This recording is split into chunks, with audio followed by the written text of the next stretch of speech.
오늘 우리에게 주시는 하나님 말씀, 구약성경 109쪽 출애굽기 18장 1절에서 12절까지 말씀입니다. 출애굽기 18장 1절에서 12절까지 말씀을 제가 봉독하겠습니다. 모세의 장인이며 미디안 제사장인 이드로가 하나님이 모세에게와 자기 백성 이스라엘에게 하신 일 곧 여호와께서 이스라엘을 애굽에서 인도하여 내신 모든 일을 들으니라. 모세의 장인 이드로가 모세에게 돌려보냈던 그의 아내 십브라와 그의 두 아들을 데리고 왔으니 그 하나의 이름은 게르솜이라. 이는 모세가 이르기를 내가 이방에서 나그네가 되었다 하며 하나의 이름은 엘리에셀이라. 이는 내 아버지 하나님이 나를 도우사 바로의 손의 칼에서 구원하셨다 함이더라. 모세의 장인 이드로가 모세 아들들과 그의 아내와 더불어 광야에 들어가 모세에게 이르니 곧 모세가 하나님의 산에 진친 곳이라. 그가 모세에게 말을 전하되 내 장인 나 이드로가 내 아내와 그와 함께한 그의 두 아들과 더불어 내게 왔노라. 모세가 나가서 그의 장인을 맞아 절하고 그에게 입맞추고 그들이 서로 문안하고 함께 장막에 들어가서 모세가 여호와께서 이스라엘을 위하여 바로와 애굽 사람에게 행하신 모든 일과 길에서 그들이 당한 모든 고난과 여호와께서 그들을 구원하신 일을 다 그 장인에게 말하매 이드로가 여호와께서 이스라엘에게 큰 은혜를 베푸사 애굽 사람의 손에서 구원하심을 기뻐하여 이드로가 이르되 여호와를 찬송하리로다. 너희를 애굽 사람의 손에서와 바로의 손에서 건져내시고 백성을 애굽 사람의 손 아래에서 건지셨도다. 이제 내가 알았도다. 여호와는 모든 신보다 크심으로 이스라엘에게 교만하게 행하는 그들을 이기셨도다 하고 모세의 장인 이드로가 번제물과 희생제물들을 하나님께 가져오매 아론과 이스라엘 모든 장로가 와서 모세의 장인과 함께 하나님 앞에서 떡을 먹으니라. 아멘. 할렐루야. 반갑습니다. 우리 옆에 계신 우리 성도님들에게도 서로 인사하시겠습니다. 사랑합니다. 축복합니다. 반갑습니다. 오늘도 은혜 많이 받으십시오. 됐으면 좋겠습니다. 오늘은 나의 간증이라는 제목으로 본문 말씀을 통해서 함께 은혜를 나누도록 하겠습니다. 서울에 있는 극동방송국에 가면은 거기 채플실 예배실이 있는데 그 예배실 벽면에 이런 문구가 붙어 있다고 합니다. 사람이 하나님을 만나면 역사가 일어나고 사람이 사람을 만나면 역사가 일어나고 사람이 하나님을 만나면 기적이 일어난다. 이게 지금 예배실 벽에 딱 붙어 있대요. 사람이 사람을 만나면 역사가 일어나고 사람이 하나님을 만나면 기적이 일어난다. 참 공감되는 말씀인 것 같습니다. 사람이 사람을 만나면 역사가 일어난다. 6.25 전쟁 당시에 한 가난한 소년이 있었습니다. 먹을 것이 없어요. 그래서 이 전쟁통입니다. 먹을 것도 없습니다. 그런데 이 소년의 사는 근처에 미군 부대가 있었는데 어떻게 해서 미군 부대의 하우스보이 허드렛 일을 하고 심부름하는 그런 일을 하게 되었어요. 그래서 가서 미군 부대에 들어가가지고 막 주워 먹고 얻어 먹고 하면서 그래서 막 심부름하고 그렇게 생활을 했습니다. 자, 근데 거기서 이 소년이 칼 파워스라는 그런 한 미군 병사를 만나게 됩니다. 그리고 그 병사가 이 소년을 눈여겨보는 겁니다. 그러다가 이 칼 파워스라는 이 상사였는데 이분이 이 소년을 미국으로 유학 보내기를 결심합니다. 그래서 그가 미국으로 갈 때에 이 소년을 데리고 갔습니다. 그리고 가서 거기서 중학교, 고등학교, 대학교, 대학원까지 다 공부를 시켜줬대요. 이 칼 파울스라는 이 상사도 넉넉한 편은 아니었지만은 이 소년이 성실하고 장려석이 있는 것을 보고 데리고 가서 교육을 시켰던 거죠. 그렇게 해서 유학을 마친 이 소년이 누구였냐? 바로 수원에 있는 수원 중앙침례교회 원로 목사이자 극동방송국을 설립한 김장한 목사라는 분이에요. 그 이분이 보세요. 한 전쟁통의 한 가난한 하우스보이가 미군 부대에서 한 미군 병사를 만났는데 그를 만나는 순간 그의 삶이 완전히 바뀌어버린 거예요. 그를 통해서 유학을 하고 목사가 되고 한국교회에 큰 영향을 끼치는 그런 목회자가 되었어요. 그래서 김장관 목사는 늘 입버릇처럼 사람이 사람을 만나면 역사가 일어난다. 그래서 그 예배실에 그걸 딱 붙여 놓았다는 것이에요. 사람이 사람을 만나면 역사가 일어난다 했는데, 여러분들에게도 만남의 축복이 있을 수 있기를 주 이름으로 축원합니다. 그리고 저와 여러분들의 만남과 여러분과 여러분의 만남이 이런 축복된 만남 될 수 있기를 주의 이름으로 축원합니다. 자, 그런데 여러분, 사람이 사람을 만나도 이런 놀라운 역사가 일어난다면 사람이 하나님을 만날 때 얼마나 놀라운 기적이 일어나겠습니까? 사람 하나 잘 만나도 그 사람의 인생이 확 바뀐다면 사람이 하나님을 만날 때 얼마나 놀라운 일이 일어나겠어요? 75세가 되도록 자식이 없었던 아브라함이 하나님을 만났습니다. 그러자 그는 100세에 그의 아내 나이 90세에 아들 이삭을 순산해서 낳는 기적이 일어난 거예요. 놀랍지 않습니까, 여러분? 17세에 형들에 의해 애굽에 노예로 팔려갔던 요셉이었습니다. 야, 여러분, 이 소년이 무슨 희망이 있겠어, 소망이 있겠습니까? 그런데 17세에 이역만리 애굽에 노예로 팔려갔던 이 요셉이라는 이 소년이 그곳에서 하나님이 그와 함께 하시자 형통한 사람이 된 거예요. 하나님이 그 요셉과 만나주시니까는 17세 애굽에 노예로 팔려갔던 이 소년이 결국 30세에 애굽의 총리가 되는 기적이 일어난 거예요. 할렐루야. 여러분, 다윗을 보십시오. 그 어릴 적에 목동이었던 다윗, 물맷돌을 돌리면서 자기 양을 치던 그 다윗이 하나님을 만나는 거예요. 하나님이 그를 찾아와서 기름 부어주십니다. 그러고 나자 그는 30세에 이스라엘의 가장 위대한 성군 다윗 왕으로 변해버린 것입니다. 여러분, 사람이 하나님을 만나면은 이와 같은 기적이 일어나는 줄로 믿습니다. 출애굽기 3장을 보면 모세는 미디안 광야에서 하나님을 처음 만났습니다. 출애굽기 3장 4절 보시면은 여호와께서 그가 보려고 돌이켜 오는 것을 보신지라 하나님이 떨기나무 가운데서 그를 불러 이르시되 모세야 모세야 하시매 그가 이르되 내가 여기 있나이다. 이렇게 여러분, 하나님과 모세의 운명적 만남이 시작된 겁니다.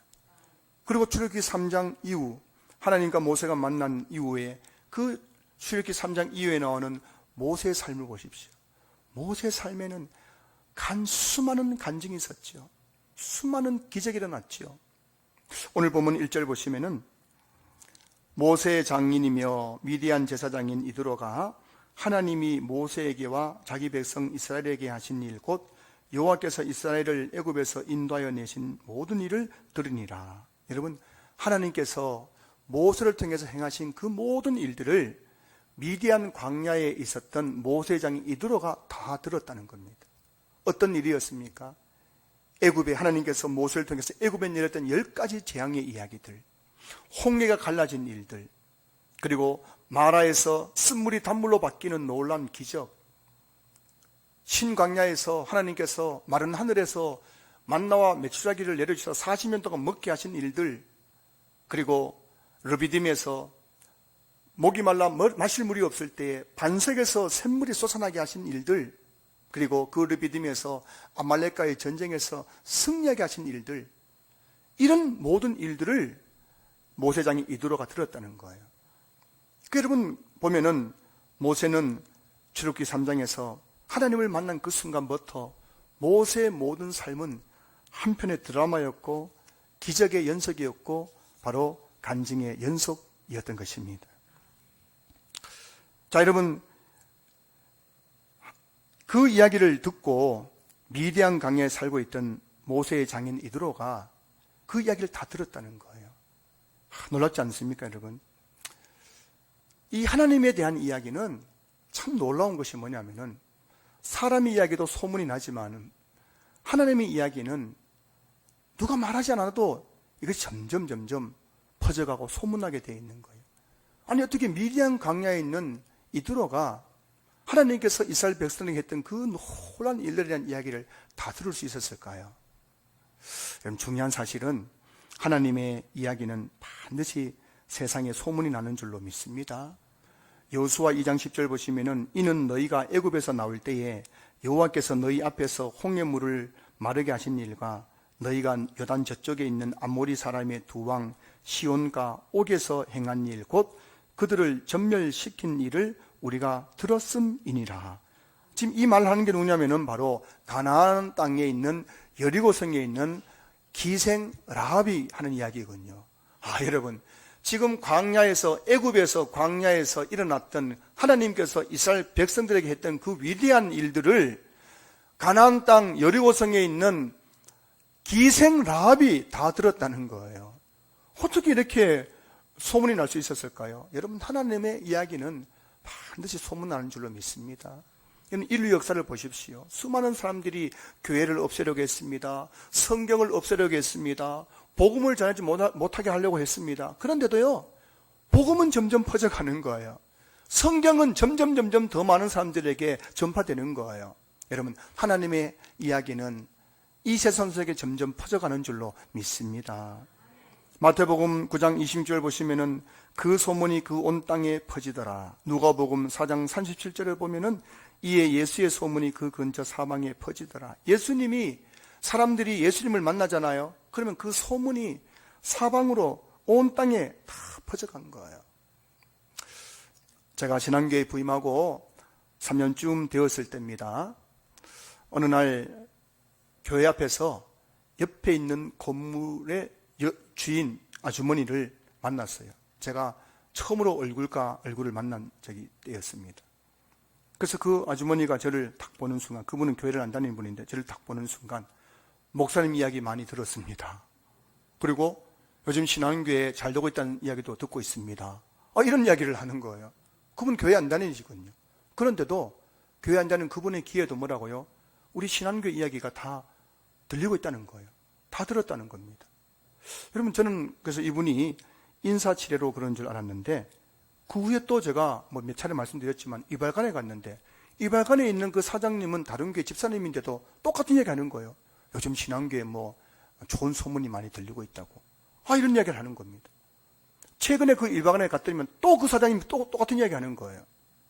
우리 교회 성도님 중에도 몇몇 분이 제게 이야기하기를, 목사님, 아무개 사람을, 아무개를 만났는데 그분이 우리 교회 좋다고 막 자랑을 하더라고. 이런 이야기 하시는 거예요. 성도 여러분, 교회는 사람들의 이야기로 무성한 것이 아니라는 걸 아셔야 됩니다.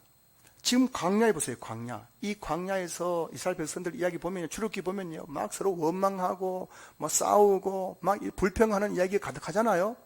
그런데 미디안 광야에는 이들에게는 무슨 이야기만 들렸다고요? 하나님이 행하신 위대한 일들만 그 소문이 다 들렸다는 거예요. 여러분, 우리 교회도 마찬가지 아닙니까? 우리 교회도 보면은 교회 안에 보면 이렇고 저렇고 이런 일도 저런 일도 있지 않습니까? 그런데 밖에서 들리는 이야기 뭐라고요? 요즘 신한교회 좋다고 소문났다는 거예요. 하나님께서 우리 교회를 통해서 하시는 행하시는 그 위대한 일들이 지금도 소문나고 있다는 사실 여러분 믿을 수 있기를 주 여러분 축복합니다. 그 여러분들이 제발 교회에서 사람만 보지 마세요. 이 사람은 이렇고 저렇고. 그게 전부가 아니에요. 그 가운데 하나님께서 우리 교회 가운데 일하고 계신 줄로 믿습니다. 하나님께서 우리 교회 가운데 광야 이스라엘 백성들처럼 역사하셔가지고 홍해 기적, 마라의 쓴물이 단물로 바뀌고 만나 매창에 내려주시고 이런 놀라운 일들을 지금도 하나님께서 행하고 계신다는 거예요. 그 소문이 퍼져나간다는 겁니다. 지금 모세 장인 이드로는 하나님의 소문을 듣고 모세를 찾아왔죠. 그래서 7절 보시면은 이 모세가 그 자기를 찾아온 장인에게 절을 하고 그 다음에 그에게 입 맞추고 그리 서로 문안하고 했습니다. 얼마나 반갑겠습니까? 이 모세 장인이 올 때에 모세가 미디안에 두고 온 아내 시브라와 두 아들 데리고 왔거든요.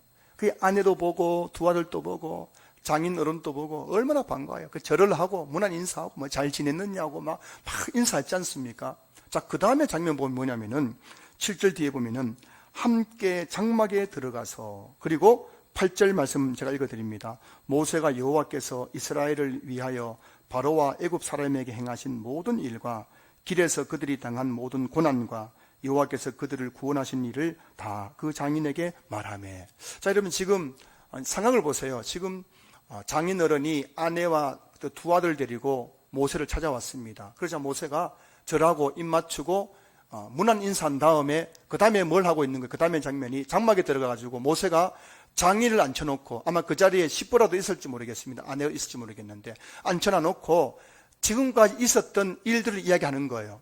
하나님께서 이스라엘을 위하여 바로와 애굽 사람에 행한 모든 일, 이게 뭐예요? 10가지 재앙이잖아요. 10가지 재앙에 대해서 피재앙, 개구리 재앙, 이재앙, 파리 재앙, 독종 재앙, 우박 재앙 막 하나하나 이야기하는 거예요. 여러분 하나 하는데도 시간이 얼마나 걸리겠습니까? 오래 걸리겠죠. 제가 말이죠, 제가 이 지팡이 들고 애굽 그 나일강을 탁 쳤더니만 그 나일강이 갑자기 빨갛게 변하고요. 그래서 막 하면 이야기할 때 얼마나 시간이 걸리겠습니까? 그 10가지 재앙 이야기. 자, 그 다음에 길에서 그들이 당한 모든 고난, 그 뭐예요? 홍해 앞에서 그들이 다 진태양난에 빠졌지 않습니까? 마라에서는 쓴물 때문에 마실 물이 없었지 않습니까? 또 신광야에서는 먹을 음식이 없었지 않습니까? 그리고 르비딤에서는 또 마실 물이 없어서 죽을 지경이 되지 않습니까? 이런 고난당한 이야기를 하고, 또 그리고 여호와께서 그들을 어떻게 그 고난에서 구원하셨는지에 대해서 막 장인에게 말하는데, 여러분 이 모세의 이야기가 뭐 한두 시간에 끝났겠습니까? 안 끝났겠죠. 모세가 아마 모르긴 몰라도 애굽에서 10가지 재앙부터 해가지고 지금 아말렉과의 전쟁까지 이야기하는데 아마 밤을 새웠을 거예요. 장인 어른은 뭐 긴 여행을 통해서 얼마나 피곤했겠습니까? 그 장인을 앉혀놔놓고 지금 모세가 지금 있었던 이야기를 막 하는데 침을 튀게 하면서 막 내 얘기 들어보라고 막 탁 하는데, 저도 신방 가서 여러분 이야기를 들어주지 않습니까? 들어보면은 뭐 처녀적 시절부터 해가지고 뭐 지금 신혼 때부터 해가지고 목사님 제가 신혼 때 무슨 뭐 단칸방에서 해가지고 쫙 들어보면 뭐 1시간 2시간 기본이죠. 그러니까 모세가 지금 막 밤새도록 지금 아마 모세 장인에게 막 자기 장인에게 이야기했을 겁니다. 저도 이번에 어머니 장례식을 치르고 나서 참 저와 아내가 참 하나님께 참 큰 은혜를 많이 받았고 간증거리가 참 많이 있는데요. 물론 앞으로 제가 또 기회 될 때마다 여러분들에게 잠시 함께 나누고 싶은 마음도 있는데요.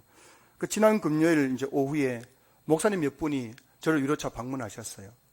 그래서 인사 나눈 다음에 제가 앉혀놓고 막 또 간증해서 이번에 막 했는데 막 어쩌고 저쩌고, 그분들 지금 시계 보면서 금요기도 준비하러 가야 되는데 잠깐만 들어보라고 막 그 내 안에 간증이 있으니까요. 간증거리가 있으니까 막 자꾸 이야기하게 되는 거예요. 여러분 삶에는 간증이 있습니까? 자꾸 사람만 만나면 하고 싶은 이야기, 그 인생 하소연 말고요. 아이고 목사님 내 인생이 왜 이 모양입니까? 그런 거 말고 정말 내가 하나님을 만난 이야기, 하나님이 내 삶 가운데 역사하셨던 그 기적 같은 이야기들, 여러분 삶에 그 간증이 있으시냐고요. 모세를 보시면 모세가 그 자기 장인어른 앉혀놔놓고 밤을 새워가면서 내가 만난 하나님에 대해서 간증하고 있지 않습니까? 저는 이곳에 계신 우리 성도님들이 사람을 만날 때마다 인생 한탄하다가 끝나는 그런 인생이 아니라 사람을 만날 때마다 새로운 간증으로 다른 사람의 마음을 감동시키는 그런 성도들 될 수 있기를 주의 이름으로 축복합니다. 여러분 간증이 10년, 20년 전에 있던 그런 무슨 곰탕도 아니고요. 깊이 우려나가지고 20년 전 간증 지금도 하고 있는 분 계십니까? 옛날에 목사님 제가 20년 전에 말이죠. 그 말고요. 지금요, 지금. 그럼 교회가 어떤 곳입니까? 교회는 하나님 만나는 곳 아닙니까? 내가 오늘 예배가 하나님 만난다면은 사람이 하나님 만나면 뭐가 나타나요? 기적이 일어나잖아요. 오늘 내 삶에 기적이 있어야죠. 간증이 있어야죠. 여러분의 간증이 10년 전 간증이 아니라 오늘의 나의 간증 될 수 있기를 주님의 이름으로 축복합니다. 이제 9월이나 10월쯤 되면은 이제 의논해가지고 오늘 주일자회 할 텐데 의논해서 이제 다시 이제 주일 이제 점심 식사 그 이후에 또 이제 주일 오후 예배도 다시 재개하려고 해요. 그 앞으로 이제 오후 예배가 재개되면은 오후 예배 시간에는 여러분들의 간증 듣는 시간을 한 번씩 가지려고 합니다. 이미 몇 분이 저에게 그런 요청을 해오기도 하셨고요. 또 제가 부탁드린 분도 계시고 지금 줄을 서 있어요. 빨리 신청하셔야 됩니다. 아니면 여러분 평생 간증 못하고 천국 갈 겁니다. 그러면 오늘 저와 여러분들이 정말 지금 내 삶 속에 하나님을 만난다면은 내 삶은 뭐가 되는 거예요? 간증이 되어야 되죠. 여러분의 삶이 하나님의 간증이 될 수 있기를 주의 이름으로 축원합니다. 자, 오늘 보면 10절, 9절, 10절 보시면은 모세의 간증을 들은 이드로의 반응이 나옵니다. 자, 9절, 10절 제가 읽어드립니다. 이드로가 여호와께서 이스라엘에게 큰 은혜를 베푸사 애굽 사람의 손에서 구원하심을 기뻐하여 이드로가 이르되 여호와를 찬송하리로다. 너희를 애굽 사람의 손에서와 바로의 손에서 건져내시고 백성을 애굽 사람의 손 아래에서 건지셨도다. 지금 여러분 밤새도록 지금 모세 장인이 모세의 간증을 들은 겁니다. 근데 그거 다 듣고 나서 반응이 뭐예요? 그 반응이 첫 번째 반응은 뭐냐면 9절 마지막 보시면 기뻐하고, 모세의 간증을 듣고 이 이드로가 기뻐했다는 겁니다. 기뻐했다는 거예요. 그 두 번째 반응이 뭐예요? 10절 보시면은 이드로가 이르되 여호와를 찬송하리로다. 모세 간증 듣고 나서 이드로가 보인 반응은 기뻐하고 하나님을 찬송했어요. 그 세 번째 반응이 뭐예요? 11절 보시면은 이제 내가 알았도다. 여호와는 모든 신보다 크심으로. 모세 간증을 통해서 이 이드로는 하나님이 어떤 분인지 정확하게 알게 되었다는 겁니다. 하나님은 모든 신보다 크신 분, 이 세상에 유일하신 하나님이심을 이 이드로가 알게 되었다는 거예요. 그래서 어떻게 합니까? 12절 보시면은 모세 장인 이드로가 번제물과 희생제물들을 하나님께 가져와서 하나님께 번제와 희생제사를 드렸다는 겁니다. 자, 오늘 본문 내용을 정리하면 이런 것이죠. 이드로가 여러분 하나님께서 이스라엘 백성들이 행하신 그 위대한 일들에 대한 소문을 듣고 모세를 찾아왔습니다. 그러자 모세가 지금까지 있었던 이야기를 다 자기 장인 이드로에게 간증을 했어요. 그 간증을 듣고 나자 이드로가 기뻐하고 하나님을 찬송하고, 하나님이 어떤 분이인지 알았다고 고백하면서 그 하나님께 번제와 희생제사를 드리면서 그 하나님을 믿게 되었다는 거예요. 오늘 본문이 그 내용이잖아요. 오늘 본문에 이드로가 나중에 돌아갔지만은 그는 그때부터 하나님을 믿는 삶을 살았다는 거예요. 사랑하는 성도 여러분 간증은 최고의 전도법입니다. 예수 믿어라, 예수 믿어라. 왜 믿어야 돼? 무조건 믿어야 돼. 왜 무조건 믿어야 돼? 우리 목사님 믿으라고 했어. 여러분 이거는 잔소리예요, 잔소리. 왜 예수 믿어야 되냐고. 나를 보라고, 나를 보라고. 내가 예수님 믿고 어떻게 변했느냐고. 내가 예수 믿고 얼마나 축복받았느냐고. 내가 예수 믿고 우리 가정이 얼마나 잘 되었느냐고. 얼마 전에 극동 방송을 듣는데요, 라디오를 청취하는데 어느 권사님이 이런 간증하더라고요. 그 아가씨 시절에 자기 여동생이 먼저 예수 믿었는데 늘 여동생이 자기에게, 언니에게, 언니 예수님 믿어, 예수님 믿어. 나 예수님 안 믿어져. 언니 날 보라고, 날 보라고.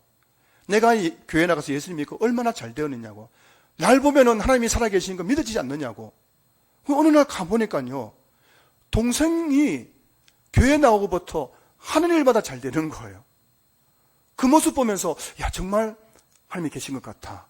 그래서 이분이 교회 나갔는데 그때부터 예수 믿어가지고 이미 권사님이 되셨어요. 권사님이 되셔가지고 극동방송국에 후원도 하고 특히 열심히 신앙생활 하는 사람이 많이 껴있더라고요. 여러분, 이 불신가족 전단에 가장 좋은 게 간증입니다. 그냥 맨날 명절 가가지고요, 그냥 예수 믿으라고 인간은 모두 죄인인데 하나님께서 독생자를 십자가에 죽여가지고 이래 하면은 그 사람들 들어요, 안 들어요? 나도 다 알아. 이래 끝나버려요.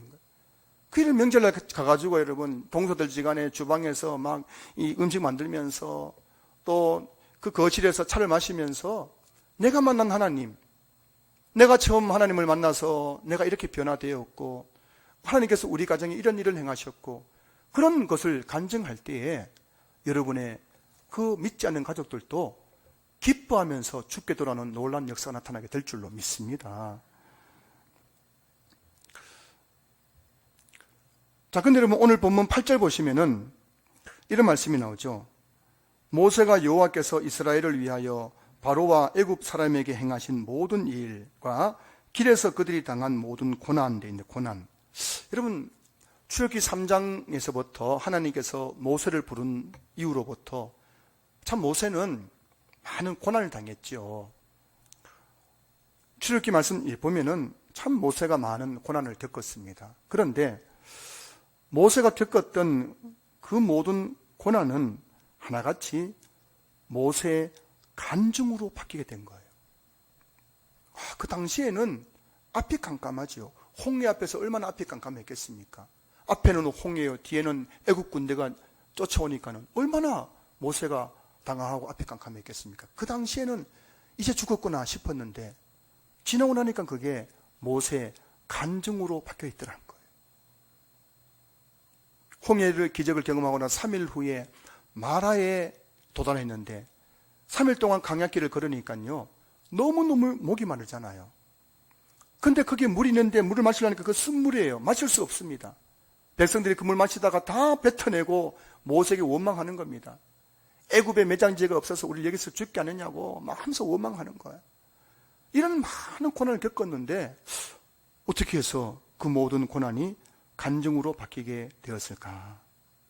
제가 여러분 이 출애굽기를 다 읽어보면은 모세의 고난이 모세의 간증으로 바뀌게 된 두 가지 아주 비결이 있더라는 겁니다. 이게 여러분 오늘 제가 여러분에게 나누고 싶은 이야기예요. 오늘 설교 제목이 나의 간증이잖아요. 여러분의 신앙생활이 나의 간증이 되기 위해서 오늘 우리에게 필요한 두 가지가 있는 거예요. 첫째 뭐냐면은 모세는 고난을 만날 때마다 사람을 상대하지 않고 하나님을 상대했다는 것입니다. 자, 출애굽기 14장 보시면은 이스라엘 백성이 홍해 앞에 다다랐을 때 앞에는 홍해고 뒤에는 애굽의 군대가 쫓아옵니다. 그때 백성들이 막 모세에게 원망했습니다. 모세에게 원망하면서 애굽에 매장지가 없어서 우리를 이 광야에서 죽게 하느냐면서 막 모세에게 따지고 막 원망을 했단 말입니다. 자, 그리고 출애굽기 15장을 보시면은 이스라엘 백성들이 마라에서 쓴물로 인해서 또 모세에게 원망을 하죠. 모세에게 돌을 들고 막 집어치려고 합니다. 막 따집니다. 원망합니다. 그리고 출애굽기 16장에 보면은 신광야에서 먹을 것이 없다고 또 모세에게 원망하죠. 그리고 17장에 보면은 르비딤에서 목이 말라 죽게 되었다고 또 모세에게 원망하고 모세와 다투고 돌을 들고 모세를 막 치러 가는 거예요. 여러분들이 오늘 이 예배 중에 제 인자 와가지고 돌로 칠날 해보세요. 제가 어떻게 반응하겠습니까? 이 사람이 정신 나갔나 하고 막 하지 않겠어요, 제가요. 근데 모세는 이런 일을 겪었는데 그때마다 모세는 그 이스라엘 백성을 상대하지 않았습니다. 절대 그들에게 말 한마디 섞지 않았어요. 성경 보십시오. 출애굽기 보십시오. 모세는 자기 원망하고 막 다투고 돌을 들고 치려고 하는 그 백성들에게 절대로 상대하지 않았습니다. 인간적으로 생각하면은 모세가 진짜 화가 났겠지요. 내가 지금 진짜 고생하고 내 목숨을 다 걸어가지고 애굽 바로왕에 가가지고 이 사람들을 출애굽시켜 준 거 아닙니까? 그런데 실컷 출애굽시켜 줬더니 돌아온 것은 뭐예요? 원망밖에 없습니다. 인간도 생각하면은 화가 날 법도 하죠. 저도 고백하는데 지난 7년 동안 돌이켜보면 인간적으로 생각하면 제가 화가 난 적이 몇 번 있었어요. 어떻게 이럴 수 있을까? 내가 당신에게 한 것 생각하는 당신에게 이럴 수 있을까 싶은 마음이 들 때가 불쑥 생기는 거예요. 근데 여러분, 모세가 따질 법도 하지 않습니까? 하지만 모세는 한 번도 자신을 원망하는 백성을 상대하지 않고 누굴 상대했습니까? 하나님을 상대한 거예요. 출애굽기 15장 25절 보세요. 모세가 여호와께 부르짖었더니, 출애굽기 17장 4절 보십시오. 모세가 여호와께 부르짖어 이르되, 지금 내 현실은 뭐라고요? 막 나를 원망하는 거며 돌로 쳐서 죽이려고 하는 거예요. 근데 그 가운데서 모세는 그 사람들에게 잠잠하고 사람을 상대하지 않고 뒤로 돌아가서 누굴 상대한 거예요? 하나님께 나아가서 하나님께 부르짖었다는 겁니다. 그때 하나님께서 그 모세 부르짖는 소리를 들으시고 모세의 고난을 모세의 간증으로 바꾸어 주신 줄로 믿습니다. 지금도 많은 사람들이 얼마나 부르짖습니까? 어젯밤에도 보니까요, 동네에서 고래 고함 지르면서 부부끼리 서로 부르짖더라고요. 네가 잘못했어. 네가 잘못했어. 밤새도록 그냥 둘이 부르짖는데 남는 거 뭐예요? 상처밖에 없는 거. 여러분, 지금도 사람을 상대하십니까? 지금도 남편과 아내를 상대해가지고 그렇게 소리치고 있습니까? 지금도 직장에 가가지고 사람을 상대하면서 그렇게 여러분들 그 문제 해결하겠다고 하십니까? 여러분, 우리가 사람을 상대하면 남는 거는 싸움과 상처밖에 없어요. 제가 보기엔요, 가정이든 교회든 나라와 국가든 사람과 사람이 부딪혀 보십시오. 거기 남는 게 뭐예요? 싸움이죠. 상처밖에 없는 거예요. 하지만 하나님을 상대해서 하나님께 부르짖으면 거기에는 기적이 일어나는 줄로 믿습니다. 홍해 앞에서 모세가 하나님께 부르짖을 때에 홍해가 갈라져서 기적이 일어났잖아요. 마라의 쓴물 때문에 백성이 원망할 때에 모세가 그 사람을 상대하지 않고 하나님을 상대하면서 부르짖었을 때 마라의 쓴물이 단물로 바뀌었잖아요. 집에 돈이 없다고요? 사업이 안 된다고요?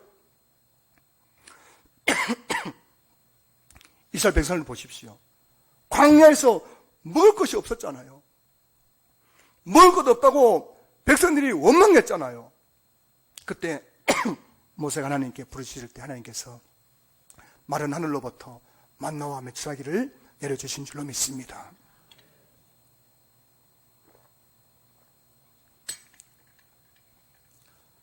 하나님을 상대하면은 반드시 기적이 일어나는 거예요. 잊지 마십시오. 여러분들이 어떤 일이 있더라도 이제 더 이상 사람 상대하면서 여러분 인생을 낭비하지 마세요. 사람 상대하면은 힘들어요. 상처받아요. 화만 나요. 사람을 상대하면서 싸우고 미워하고 원망하고 불평해 보십시오. 남는 게 뭐예요? 상처밖에 없죠. 그러나 이젠 더 이상 아내 상대하지 마세요. 남편 상대하지 마세요. 교회 와서 여러분 왜 다른 사람 때문에 씩씩거립니까? 내 인생 낭비죠. 여러분 교회 은혜 받으러 왔다 왜 다른 사람 때문에 씩씩거리며 교회를 나갑니까? 내만 손내죠. 교회 누굴 상대로 왔습니까? 하나님을 상대해야 돼요. 하나님을 상대해가지고 하나님 은혜 주십시오. 도와주십시오. 복을 주십시오. 부르짖어 보십시오. 여러분 삶의 가정에 기적이 일어나게 될 줄로 믿습니다. 제가 알기로 여러분 중에 지금 하나님께 부르짖어야 할 분들이 여러 분 계세요. 여러분 다시 기도 자리 회복하셔야 됩니다. 하나님 기다려주십니다. 지금 빨리 기도 자리 회복하셔가지고 더 이상 사람 상대하지 마시고 하나님께 나와서 하나님께 부르짖으시면 여러분의 그 고난이 여러분의 기적이 되고 여러분의 간증이 될 줄로 믿습니다. 둘째 보면요, 모세는 고난을 만날 때마다 하나님의 말씀에 철저하게 순종했어요. 자 보십시오. 모세는 백성들이 자신을 원망할 때마다 사람을 상대하지 않고 하나님께 부르짖었습니다. 그때마다 하나님께서 모세에게 말씀을 주셨어요. 자, 홍해 앞에서 백성들이 원망할 때 하나님께 부르짖었더니 하나님께서 하신 말씀이 모세야, 네가 들고 있는 지팡이를 들고 바다를 향해서 내밀어라. 그러면은 바다가 갈라질 것이다. 할렐루야. 자, 그리고 마라의 쓴물을 만났을 때 백성이 원망할 때 하나님께 부르짖자 하나님께서 모세에게 한 나무를 가리키면서 그 나뭇가지를 꺾어가지고 물에 던지면은 그 쓴물이 단물로 바뀔 것이다. 할렐루야. 자, 그리고 신광야에서 르비딤에서 마실 물이 없어서 백성들이 막 죽게 되었다고 모세 원망할 때 하나님께서 모세에게 네가 서 있는 그 바위 위에서 지팡이로 바위를 치면은 그 바위 속에서 샘물이 칼칼칼 쏟아 나와서 200만 명 넘는 이스라엘 백성이 다 먹고 마시게 될 것이다. 이렇게 말씀해 주셨습니다. 자, 그런데 여러분 한번 생각해 보십시다. 지금 백성들이 나를 원망하면서 내 뒤에서 나를 지켜보고 있는 거예요. 저도 한 번씩 의식하는 거죠. 여러분이 저를 지켜보고 있는 것 같아요. 최규 목사가 어떻게 하나 하면서 지켜보는 것 같아요. 자, 지금 나를 지지하는 사람들이 나를 원망하는 사람들이 내 뒤에서 240만 명 정도가 나를 지켜보고 있는 가운데 모세가 지금 지팡이 들고 하나님의 말씀에 순종해서 홍해 바다에 지팡이 내미는 것이 쉬울까요? 어려울까요? 전혀 어렵습니다. 했다가 아무 일 일어나지 않으면 어떻게 됩니까? 완전히 돌 맞아 죽는 거예요. 지금 장난치냐 하면서 막 돌 터질 거 아닙니까? 그게 쉬운 게 아니거든요. 자, 여러분, 마라의 쓴물 때문에 백성들이 화가 나가 원망하고 있을 때 나뭇가지 꺾어가지고 그 물에 던지면 이거 단물 된다고 그렇게 모세가 백성들이 말하면서 나뭇가지 꺾어서 물에 던지는 것이 쉬울까 어려울까요? 어렵습니다. 나뭇가지 던졌는데 그 쓴물이 계속 쓴물이면 어떻게 될까요? 백성들 난리 나죠. 그걸 보면은 쉬운 것 같은데 손 내미는 거 쉽잖아요. 그래 안 그래요? 그리고 나뭇가지 꺾어서 물에 던진 거 쉽잖아요. 아니 반석 한번 탁 치면 물 나온다는데 쉽잖아요. 그런데 그 막상 하기가 쉬워 어려워요? 어렵습니다. 가만히 가만히 생각해 보면은, 여러분 상식적으로 생각해 보세요. 이성적으로 생각해 보세요. 경험적으로 생각해 보세요. 바다에 손 내민다고 물이 갈라질 수 있어요, 없어요? 없죠. 나뭇가지 집어 던진다고 거기에 쓴물이 단물로 바뀔 수 있어요, 없어요? 없죠. 여러분 바위 쿵 친다고 그래서 바위에 샘물 쏟을 수 있어요? 없죠. 불가능하죠. 우물을 파야 되지 무슨 바위를 쳐요. 우물을 깊이 파야 거기서 물이 나오는 거죠. 그래서 인간적으로, 이성적으로, 상식적으로, 경험적으로 생각하면은 절대 모세는 순종할 수 없었던 것이에요. 오늘 저와 여러분들이 하나님의 말씀에 아멘도 하고 하나님의 말씀에 고개를 끄덕이지만 사실은 하나님의 말씀대로 살아가지 못한 이유가 뭘까요? 우리 하나님의 말씀을 들을 때, 읽을 때에 그것을 자꾸 뭐라고요? 이성적으로, 경험적으로, 상식적으로 그 말씀을 판단하기 때문 아닐까요? 아니, 지금 안식일을 지켜라. 그러면 내가 안식일을 복되게 하였으니 안식일 지킨 자에게 내가 복을 줄 것이라 말씀하셨습니다. 믿으시면 아멘. 근데 여러분 안식일 신학전 주일이죠. 안식일 지키면 복 준다 했는데 여러분 한번 상식적으로 생각해 보세요. 안식일 날 가게 문 여는 것이 득일까요? 안 여는 것이 득일까요? 상식적으로, 경험적으로, 이성적으로. 안식일 날, 주일 날 가게 문 여는 게 득이에요. 아니, 가게 문 열면 당장 손님이 오는데요. 내 수중에 돈이 떨어지는데요. 그래 안 그래요? 그 상식적으로 생각하면은 안식을 지키라는 말씀이 납득이 안 되는 거예요. 그걸 받아들일 수 없는 거예요. 그러니까 너무나 많은 그리스도인들이 주일날 뭐 하는 겁니까? 가게 문 열고 뭐 또 장사도 하고 하는 거잖아요. 그 중요한 사실은 안식일 날 가게 문 열면은 당장 수준에 돈 몇 푼 들어올지 모르지만은 중요한 사실은 그 안식일을 지킨 자가 주시는 그 축복을 그 가게를 통해서는 누릴 수 없다는 것을 아셔야 되는 겁니다. 당장에 내 돈 몇 푼 들어올지 모르지만은 그 안식일 지킨 자에게 주시는 그 사업장에 주시는 그 놀라운 기적과 축복은 절대 받을 수 없다는 거예요. 여러분 인생이 돈 몇 푼 때문에 그거 지고 그냥 좋아하는 인생 되지 마시고 안식일을 지킴으로 말미암아 한 주시는 기적과 축복 누리는 인생 될 수 있기를 여러분 축원합니다. 여러분 11조, 여러분 11조 하면은 복 줘야 안 줘요? 준다 했지 않습니까? 말라기 3장 10절 내가 하늘 문을 열고 너희에게 복을 쌓을 것이 없도록 부어주지 아니하냐 시험하여 보라. 뭐라고요? 온전한 11조는 복을 주신다는 거예요. 그런데 여러분 한번 인간적으로 한번 생각해 보세요. 이성적으로, 경험적으로, 상적으로 생각해 보세요. 내 100만 원 벌어 월급 받아가지고 그 10만 원 떼가지고 11조 하는 것이 쉬워요, 어려워요? 어려워요. 너무 아까운 거예요. 아, 진짜 이거 아깝잖아요. 되게 열심히 일했는데 10만 원 하는 게. 그러니 여러분, 점점 우리 한국교회가 어떠냐면은 11조를 통해서 주시는 그 축복을 간증하는 성도들이 점점 줄어들고 있는 거예요. 온전한 11조를 하면은 쌓을 것을 복을 준다 했지만은 그걸 믿지 못하기 때문에 순종하지 못하니까요. 점점 11조의 축복을 간증하는 성도들 한때는 많았거든요. 옛날 우리 믿음의 선배들 보면요. 11조 간증하는 분들이 굉장히 많았습니다. 요즘은 없어요. 왜냐면 안 하니까요. 그 하나님이 복을 안 주시니까요. 지금 한국교회는 자유주의 신학에 점점 물들어가고 있습니다.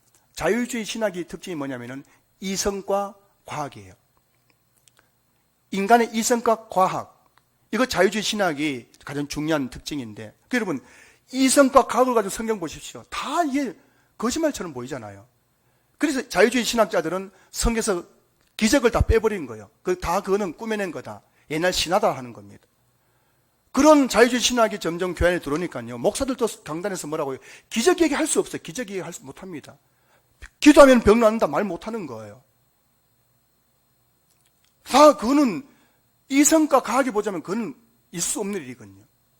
그게 한국교회가 점점 어떻게 됩니까? 기적이 사라지고 있잖아요.